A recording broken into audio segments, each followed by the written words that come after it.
नमस्कार दोस्तों। मैं आपका दोस्त सुमीर आपके सामने प्रस्तुत हूँ दोस्तों फिजिक्स के साथ में। आज ये हमारी दोस्तों क्या है, क्लास नंबर 3 होने वाली है फिजिक्स की। दोस्तों शुरुआत हमने किससे की थी? प्रकाश से। और प्रकाश का दोस्तों ये हमारा कौन सा पार्ट होने वाला है? पार्ट नंबर 3 दोस्तों। आज इसके अंतर्गत हम क्या करवाएंगे दोस्तों, जो मैंने पार्ट नंबर 1 और पार्ट नंबर 2 के तहत मैंने आप लोगों से पढ़ाया है दोस्तों, आज उसका रिवीजन होगा दोस्तों। और ये कुछ दोस्तों छोटे मोटे क्वेश्चन है जो आपको एग्जाम में कई बार देखने को मिलते हैं दोस्तों। हम इनके ये बताऊंगा दोस्तों, ये आप लोगों से क्वेश्चन किस तरीके से पूछे जाते हैं दोस्तों, और आप लोगों ने इसी के माध्यम से याद करने हैं मेरे भाई, ठीक है। और इसकी जिम्मेदारी क्या है? क्लास के अंतर्गत मेरी जिम्मेदारी है, मैं आप लोगों को याद कराऊंगा, ठीक है। और मेरे भाई क्लास को कोई भी जरा से भी स्किप मत करना दोस्तों। फिजिक्स के अंतर्गत एक एक पॉइंट बहुत महत्वपूर्ण होता है मेरे भाई, क्या बहुत महत्वपूर्ण होता है। तो मेरे भाई विकास ये बताओ सबसे पहले दोस्तों, आपने भी साथ साथ में जो भाई वीडियो को देख रहा है साथ साथ में नोट करके चलना है। जो दोस्तों जिसने अब तक नोट नहीं किया, जो भी मैं आपसे पॉइंट बोल रहा हूँ पॉइंट टू पॉइंट दोस्तों आपको लिखने का भी मौका भी दिया जाएगा। आप साथ साथ में क्या दोस्तों उसको लिख सकते हो दोस्तों। और मैंने पार्ट नंबर 1 और पार्ट नंबर 2 अपलोड कर रखा है, अगर आप वहां से उतारना चाहते हो वहां से उतार लेना, ठीक है। आपको वीडियो के अंतर्गत ही याद करवाया जाएगा। ये बताओ, प्रकाश एक कण है, यह बात किसने कही थी? यह बात बोलो, न्यूटन ने कही थी। इसको साबित किसने करा था? आइंस्टीन ने किया था, ठीक है। कोई बात नहीं, बहुत अच्छी बात। अच्छा भाई, ये कब करा था? सन 1905 में, ठीक है। और इसको नोबेल पुरस्कार कब मिला था? 1922 ईस्वी में। दोस्तों देखो, मैं आप लोगों से बताता हूँ, प्रकाश क्या है? एक कण है। यह किसने कहा था आप लोगों से? ये कहा था मेरे भाई न्यूटन ने करा था। लेकिन बात दोस्तों क्या, कुछ विवाद हुआ वहां पे दोस्तों, वहां की जनसंख्या का क्या हुआ देखो। मैं आप लोगों से एक कविता के माध्यम से याद करवाना चाहता हूँ दोस्तों, ठीक है। वहां पे कुछ विवाद हुआ, उन्होंने क्या कहा भाई, इसको साबित करके दिखाओ। न्यूटन साहब के आते हुए अपने किसी यार दोस्त के पास गए। वे किसके पास गए दोस्तों? आइंस्टीन के पास गए। आइंस्टीन के पास जाने के बाद उन्होंने क्या कहा दोस्तों, जो प्रकाश जो एक कण है इसको साबित करके दिखाओ। पब्लिक की डिमांड ही आई दोस्तों। तो आइंस्टीन ने क्या करा दोस्तों? उन्होंने क्या करा, मेरे भाई प्रकाश क्या है? एक कण है, उसको साबित किया दोस्तों। वो किसके द्वारा किया था बच्चों? प्रकाश विद्युत प्रभाव के द्वारा, ठीक है। ये एक एक पॉइंट याद रखने की बात है पूरा, ठीक है। किसके द्वारा? प्रकाश विद्युत प्रभाव के द्वारा। उसके बाद में पॉइंट क्या बनता है? प्रकाश विद्युत प्रभाव का सिद्धांत किसने दिया था? अगर आप लोगों से पूछने जाए, किसने दिया था? आइंस्टीन ने दिया था। नोबेल पुरस्कार कब मिला था? 1922 में, ठीक है। और इन्होंने सर्च कब करा था? प्रकाश कण 1905 ईस्वी में, ठीक है। इसके बाद में आते हैं कौन? हाइजेंग। हाइजेंग ने क्या कहा था? प्रकाश एक तरंग है। तो भाई पर क्या प्रकाश क्या है? एक तरंग है। बात की जाए उसमें भाई, और इसको साबित किसने करा था दोस्तों? यंग ने इसको साबित करा था। किसके किसके तहत? व्यतिकरण की सहायता से, ठीक है। व्यतिकरण की सहायता से दोस्तों मैं बताता हूँ आप लोगों से क्वेश्चन कैसे पूछा जाएगा। व्यतिकरण का सिद्धांत किसने दिया था दोस्तों? यंग ने दिया था। बस सीधी सी बात है, उसने उसके ऊपर सर्च किया था। उन्होंने सर्च क्या किया था दोस्तों, प्रकाश क्या तरंग है या नहीं है दोस्तों। उन्होंने उससे साबित करके बताया था कि प्रकाश क्या है? एक तरंग है दोस्तों, ठीक है। इसके बाद में आते हैं दोस्तों नेक्स्ट पॉइंट के साथ। नेक्स्ट पॉइंट में क्या कहा था दोस्तों? प्रकाश तरंग है, यह बात किसके द्वारा कही गई थी? आप लोगों को याद होना चाहिए दोस्तों, हाइजेन के द्वारा। क्या? हाइजेन के तहत दोस्तों, ठीक है। इसके बाद में आता है निर्वात में प्रकाश की चाल कितनी होती है? अगर आप लोगों से पूछ ले, 3 × 10⁻⁸ मीटर प्रति सेकंड। इस तरीके से याद होना चाहिए, फोकस बिल्कुल। अगर एग्जाम में जाओ सोचने की जरूरत नहीं होनी चाहिए बिल्कुल भी, ऐसा समझ में। अरे कल को मुझे भाई एक तीन मैं क्या करा भाई, सबसे बता रहा मैं थारते बिल्कुल। अगर कल को थारी याद ना पाई, लाइव भी चलेगा, डंडा बजागा भाई पूरा दबा के। और जो उनसे छुट्टी मारेगा, सीधी सी बात है, गुरु ही चले जामा। है समझ में। डायरेक्शन और फिजिक्स मतलब कि प्रकाश का क्या है? टेस्ट होगा सिर्फ। टेस्ट में क्या होगा? सुनवाई होगी। मैं क्वेश्चन बोल दूंगा, हाँ हाँ, डायरेक्शन का, डायरेक्शन का क्वेश्चन बोल दूंगा। ओनली सर कल को सिर्फ इस पे क्या है, इसी पे फोकस होगा। मेरा मतलब नहीं है भाई ज्यादा से ज्यादा पढ़ा कर छोड़ दूं। भाई याद होना चाहिए थारे कुछ ना कुछ। बस सीधी सी बात है, मुझे भी तो पता चला मैंने क्या याद करवाया क्या नहीं याद करवाया थारे, हैं। कल को थार से कोई बाहर जाकर पूछने लगा, तुम उसके पास पढ़ो, सुमीर के पास पढ़ो, तो बताओ क्या हुआ थार पे, क्या जवाब दूंगा भाई, क्या सिखाया है? मेरा काम वो नहीं है थारों तो फीस तार ली। मेहनत के पैसे लेने मुझे, उस वजह से नहीं लेने बिल्कुल भी, ठीक। अच्छे बता भाई, निर्वात में जो प्रकाश की चाल है वह किसने ज्ञात करी थी? रोमर साहब। बहुत बढ़िया, रोमर ने करी थी। इसके बाद में अच्छा ये बताओ, जो अवतल दर्पण हो गया, अवतल दर्पण पर कैसा प्रतिबिंब बनता है मेरे भाई? काल्पनिक। काल्पनिक को हम आभासी बोलते हैं, सीधा और बड़ा बनता है। अवतल दर्पण पर हमेशा कैसा प्रतिबिंब बनेगा? बड़ा प्रतिबिंब बनेगा। और उत्तल दर्पण पर पूछ लिया जाए आप लोगों से, छोटा प्रतिबिंब बनेगा। कैसा? काल्पनिक, सीधा और छोटा। ऐसा समझ में? काल्पनिक सीधा तो देखो अवतल में भी है और उत्तल में भी है, लेकिन जो अवतल है देखो, अवतल में 4 अक्षर है मेरे भाई। कितने हैं? अवतल में 4 अक्षर है। इसका मतलब क्या है? अवतल से ध्यान रखना, अवतल में कैसा प्रतिबिंब बनेगा? बड़ा प्रतिबिंब बनेगा। और उत्तल में कैसा प्रतिबिंब बनेगा? अवतल उत्तल में तीन तीन बिंदु है मेरे भाई, 3 अक्षर है, तो उसमें क्या होगा? छोटा वो बनेगा। ऐसा समझ में? अच्छा मेरे से ये बताओ, जो अवतल दर्पण है उसकी फोकस दूरी कैसी होगा मेरे भाई? अवतल दर्पण की फोकस दूरी होती है क्या मेरे भाई? ऋणात्मक। ठीक है। और उत्तल दर्पण की फोकस दूरी कैसी होती है? धनात्मक होती है। अच्छा ये बताओ, ट्रांसपेरेंट क्या होता है?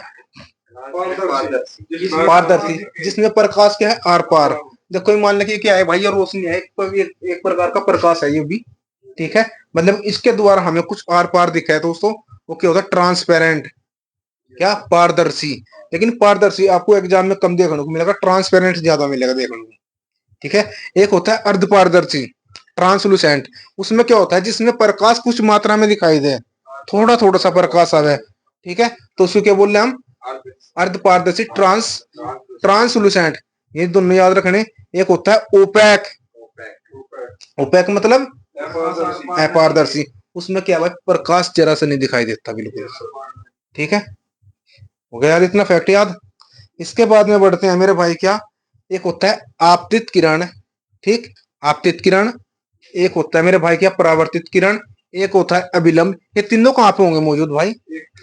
तल पे होंगे मेरे भाई। क्या मौजूद? मैंने आप लोगों से बताया था मेरे भाई, जो क्या है, एक एक तल है और इसके ऊपर दोस्तों क्या? एक आपतित किरण है, एक परावर्तित नहीं, इस इधर क्या होगी? परावर्तित किरण। इधर क्या थी? आपतित किरण। और बीच में क्या होगा? अभिलंब। बीच में अभिलंब है। और यहाँ से कहाँ जाएगा? सेंटर पॉइंट पर क्या होगा? तलित आएगा, तो यहीं पर जाकर मिलेंगे। तो इनसे क्वेश्चन कई बार पूछेगा। तो भाई आपतित किरण अभिलंब और परावर्तित किरण कहाँ से? तल पे। कोई नहीं, तो कोई दिक्कत नहीं है। अच्छा ये बताओ मेरे से, प्रकाश का किसी चमकीली सतह पर आपतित होना क्या कहलाता है? प्रकाश का नियमित परावर्तन। प्रकाश का नियमित परावर्तन। भाई तू बरात में रहा भाई। प्रकाश का नियमित परावर्तन है। चेहरे की नजर मेरी आंखों को होनी चाहिए बिल्कुल। अगर नहीं याद हो रहा, मुंह पता होनी चाहिए मैं क्या बोल रहा, क्या नहीं बोल रहा है। आपतन कोण बता किसके बराबर हो है भाई? आपतन कोण के बराबर। चिकनी सतह कैसी सतह है? चिकनी सतह पर कैसा परावर्तन होगा? और खुरदरी पर है नहीं। दर्पण पर कैसी कलाई की जा? चांदी की कलाई की जा। हाँ, उसमें कपड़े मुझे देख रहा तू तो नजर की होनी चाहिए। हमने एक बार कह नजर नहीं करा, मैं वहां पड़ा रहा कपड़े में। अच्छा अनियमित परावर्तन कहाँ से होगा? विस्तृत परावर्तन का अनियमित परावर्तन क्या कहते हैं? विस्तृत परावर्तन। अनियमित जो परावर्तन होगा वो खुरदरी सतह पर होगा, और इसको हम क्या इस नाम से भी जानते हैं? विस्तृत परावर्तन के नाम से भी जाना है मेरे भाई। ठीक है। एक होता है कैलिडोस्कोप। कैसे होता है उसको हम क्या बोल रहे हैं?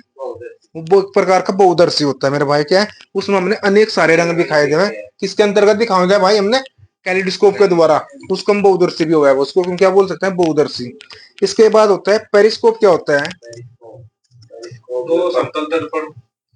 दो समतल दर्पण 45 डिग्री के कोण पर मौजूद होते हैं मेरे भाई। क्या? अगर दो समतल दर्पण है, ये 45 डिग्री पर कोण पर मौजूद है, तो हम उसको क्या बोलते हैं? पेरिस्कोप। और पेरिस्कोप के माध्यम से हम क्या कर सकते हैं? जो पानी के अंदर है, समुद्र के अंतर्गत क्या है वो देखते हैं मेरे भाई। क्या है? उसके अंदर वस्तु की जांच कर सकते हैं। ठीक।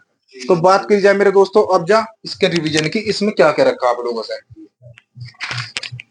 तो दोस्तों क्लास क्लास के अंतर्गत कोई भी पेन कॉपी लेकर कुछ नहीं बैठना का दोस्तों। आपने सिर्फ फोकस कहाँ करना है दोस्तों मेरे? आपका फोकस कहाँ पर रहना चाहिए? बोर्ड पे। ठीक है, बोर्ड पर रहना चाहिए। बाद में आप इसके नोट्स बना सकते हो दोस्तों। एक का पॉइंट बड़ा महत्वपूर्ण है। ठीक है दोस्तों। अच्छा ये भी उठा लेते हैं हम, क्या? अपना मार्कर। देखो दोस्तों ट्रिक मैंने क्या लिखी यहाँ से? ट्रिक दर्पण काल्पनिक के लिए दोस्तों। क्या? दर्पण काल्पनिक के लिए दोस्तों क्या है, ट्रिगर लिखी मैंने इसमें। देखो दोस्तों, जो अवतल दर्पण है दोस्तों और एक उत्तल दर्पण है। अवतल दर्पण मैंने आप लोगों से क्या बताया, अवतल दर्पण क्या होगा दोस्तों, बड़ा होगा। कैसा होता है, बड़ा होता है। कैसा होता है दोस्तों, मैं आप लोगों से फिर बता रहा हूँ, काल्पनिक सीधा और बड़ा दोस्तों। क्या काल्पनिक, तो काल्पनिक सीधा तो आपने इसमें भी मिलेगा और काल्पनिक सीधा दोस्तों आपने इसमें भी मिलेगा। लेकिन मेरे भाई जो अवतल दर्पण होगा दोस्तों वो बड़ा होगा, जो उत्तल दर्पण होता है दोस्तों वो छोटा होता है। ठीक है, बात की जाए दोस्तों, अवतल दर्पण है हमारे पास और यहाँ क्या है, उत्तल दर्पण है। क्या अवतल दर्पण हुआ ये, और ये क्या दोस्तों, उत्तल दर्पण है। अगर आप लोगों से देखो, सबसे पहले तो ये देखो दोस्तों, इसमें क्या दे रखा है, यू क्या होता है दोस्तों, वस्तु की दूरी होती है बच्चों। क्या यू क्या होता है, वस्तु की दूरी होती है। और वी क्या होता है दोस्तों, प्रतिबिंब की दूरी दोस्तों। क्या वी क्या होता है, प्रतिबिंब की दूरी। और यू क्या होता है, वस्तु की दूरी। और एफ क्या होता है, फोकस दूरी। और फोकस दूरी बराबर दोस्तों क्या होता है, 1/v प्लस 1/u दोस्तों। 1/v का मतलब हम कह सकते हैं दोस्तों प्रतिबिंब की दूरी, और 1/u दोस्तों क्या होता है, वस्तु की दूरी। आप लोगों से एग्जाम के अंतर्गत एनटीपीसी में दोस्तों सॉरी मेरे भाई टेक्नीशियन में रेलवे के अंतर्गत आप लोगों से कई बार क्वेश्चन पूछा गया दोस्तों, फोकस दूरी का सूत्र क्या है। ठीक, यहाँ से क्या भाई, आपके यहाँ से क्या हो जाएगा, यहाँ डिवाइड का निशान लगा देगा, माइनस का निशान लगा देगा, मल्टीप्लाई का निशान लगा देगा। तो मेरे भाई सूत्र भी याद होने चाहिए। न्यूमेरिकल भी जीबी बनेगा थारे से, जिस टाइम आपके सूत्र याद होंगे। ठीक है, हम साइंस के अंतर्गत ही नहीं है, बस शॉर्ट मार देंगे। मैथ के अंतर्गत ही शॉर्ट मार सकते हैं, रीजनिंग में शॉर्ट मार सकते हैं मेरे भाई। साइंस में तो देखो सूत्र के माध्यम से चले जाएगा। अरे रही बात सूत्र के माध्यम से, अगर साइंस में मैंने शॉर्ट ही मार दिया तो साइंस में क्या दोस्तों, मेरे भाई क्या सूत्र भी पूछ ले। ठीक, तो मेरे भाई मैंने आप लोगों से बताया व्यू क्या होता है, वस्तु की दूरी, और वी क्या है, प्रतिबिंब की दूरी, एफ क्या होता है, फोकस दूरी। अगर आप लोगों से पूछ लिया जाए दोस्तों, ये अवतल दर्पण है, ये उत्तल दर्पण है, और ये दोस्तों ये क्या है, यू है। हम्म, अगर आप लोगों से पूछ लिया जाए कि अवतल दर्पण में वस्तु की दूरी कैसी होती है, माइनस का मतलब क्या होता है, ऋणात्मक होती है। और उत्तल दर्पण में भी कैसी मिलेगी दोस्तों, हमने देखना को माइनस में यानी ऋणात्मक। हम कह सकते हैं अवतल दर्पण और उत्तल दर्पण में वस्तु की दूरी क्या होती है, ऋणात्मक होती है, ना कि धनात्मक। है समझ में, अवतल दर्पण और उत्तल दर्पण में वस्तु की दूरी कितनी होती है मेरे भाई, ऋणात्मक होती है। और बात की जाए दोस्तों, ये मेरे पास क्या है दोस्तों, प्रतिबिंब है। ठीक है, प्रतिबिंब में वास्तविक दूरी दोस्तों क्या होगी, ऋणात्मक होगी।